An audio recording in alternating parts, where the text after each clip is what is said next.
అమ్మాయి ఎక్కువ emotional dependent అయి ఉంటుంది అమ్మాయి అన్నప్పుడు కదా. అదే మన మైనస్ పాయింట్ అవుతుంది కదా. నువ్వు అందంగా ఉన్నావు అని ఎవడో చెప్పేదాకా నీకు తెలీదా? తెలుసు కదా, చెప్పంగానే ఎందుకు పడిపోవాలి? సెంటెన్స్ కరెక్ట్ చేసుకో అంటే రెండో వాడు ఎవడు మళ్ళీ వాడే రెండోసారి వచ్చి చెప్పాడు కదా. అమ్మాయిలు మోసపోతున్నారు అంటే అండర్లైన్ సెంటెన్స్ ఇది. కానీ ఇంకొక క్వశ్చన్ కూడా ఏంటి అని అంటే మేడం, మూవీస్లో చూస్తుంటాం మామూలుగా ఒక హీరోయిన్ సో హీరో అంటే హీరోయిన్ ఎందుకు పెడతారంటే ఇన్ జనరల్ వాళ్ళే ఒకరినొకరు పెళ్లి చేసుకోవడమో సంథింగ్ జరుగుతుంది కాబట్టి ఒకరినొకరు ఇష్టపడతారు.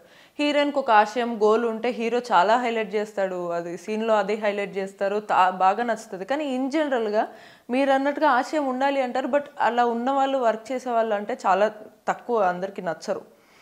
ఎందుకు నచ్చకపోవడానికి ఏముంది అసలు, ఎందుకు నచ్చదు అంటారు?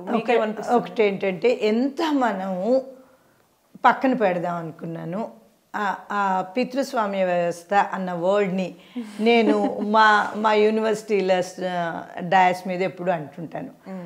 మనకి సంబంధించి మన వొకాబులరీ, మన పదబంధం మారే వరకు మన ఆలోచన విధానం, మన ఆలోచన తీరు మారదు. ముందు మనం ఈ శబ్దాలలోంచి, ఈ శబ్ద సరళ నుంచి బయటికి రావాలి అని మా క్లాస్ రూమ్లో చదువుతుంది. ఒక్కటి ఏంటంటే వాళ్ళు ఆశయాలు మనకు ఉన్నప్పుడు వాళ్ళు గౌరవించకపోతే మనం తెచ్చుకోవాల్సింది. నేను ఇది మళ్ళీ మా గోండు వీళ్ళ దగ్గర నుంచి చూసి నేర్చుకుంది అమ్మ, కోయిల దగ్గర నుంచి.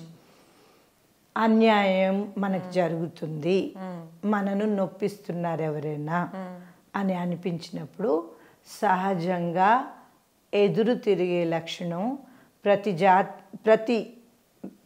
ప్రతి హ్యూమన్ లివింగ్ బీయింగ్కి ఉంటుంది. Living being rather human.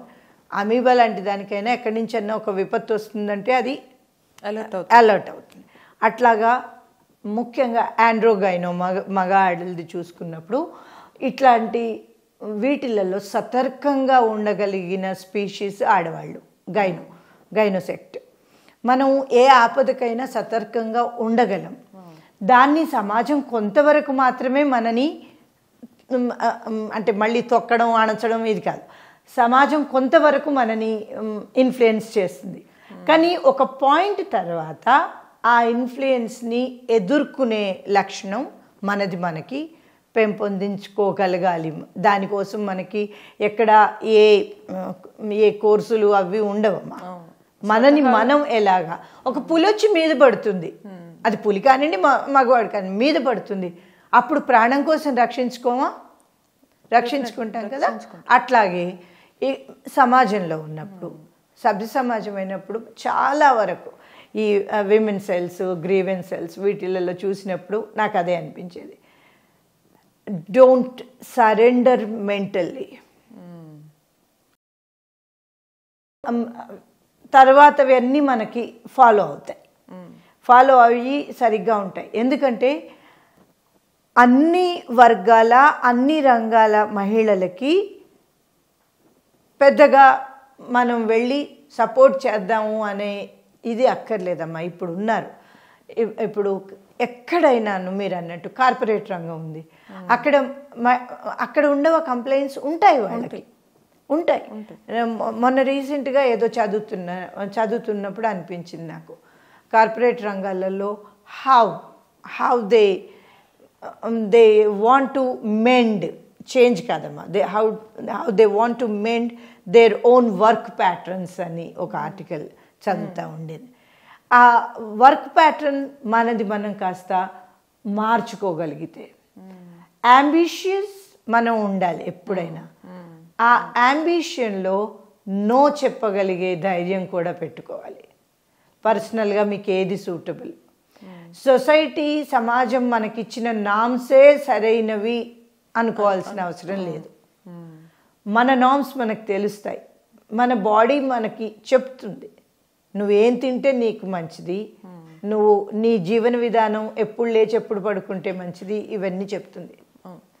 సూర్యుడికి ఉన్న లాంటి క్రమశిక్షణ మనకు కూడా ఈకాలజీ ఇస్తుంది, మన బాడీ ఇస్తుంది. దాన్ని ఇదైపోయి ఎక్కడున్నా అంబిషన్లో మీకు ఇష్టం లేనితనం ఉన్నప్పుడు నో చెప్పే ధైర్యం కూడా పెట్టుకోగలగాలి.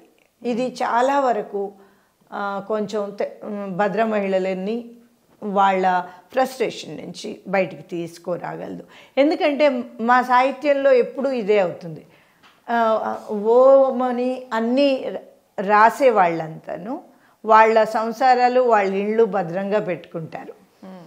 రాయడం మాత్రం ఆడపిల్లల్ని రెచ్చగొట్టేట్టుగా, ఉత్తేజపరిచేట్టుగా, మగడంటే మనకేదో కౌంటర్ పార్టు ఇదిగా రాస్తారు. నేను మీ ఏజ్లో ఉన్నప్పుడు నేను అడిగేదాన్ని, madam you are not a divorcee, బాగున్నారు కదా మీరు అని అంటే నేను చిన్నదాన్ని టీన్స్లో ఉండేది, అడిగేదాన్ని అనమాట. ఇప్పుడు ఆ రచయిత్రుల పేర్లు ఇక్కడ వద్దు, అడిగేదాన్ని అనమాట. అది స్పాంటేనియస్గా వచ్చేది.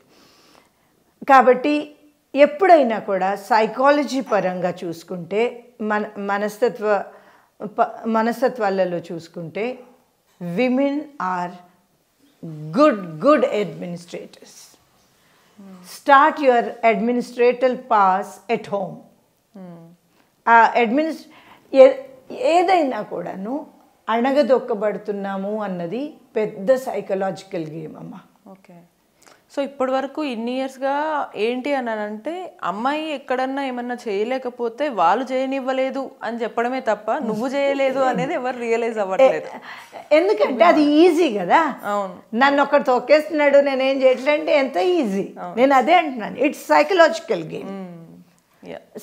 మనం చెప్పగలగాలి గీత కనీసం ఇప్పటి అమ్మాయిలు రైట్ ఫ్రమ్ కార్పొరేట్ నుండి. అవును.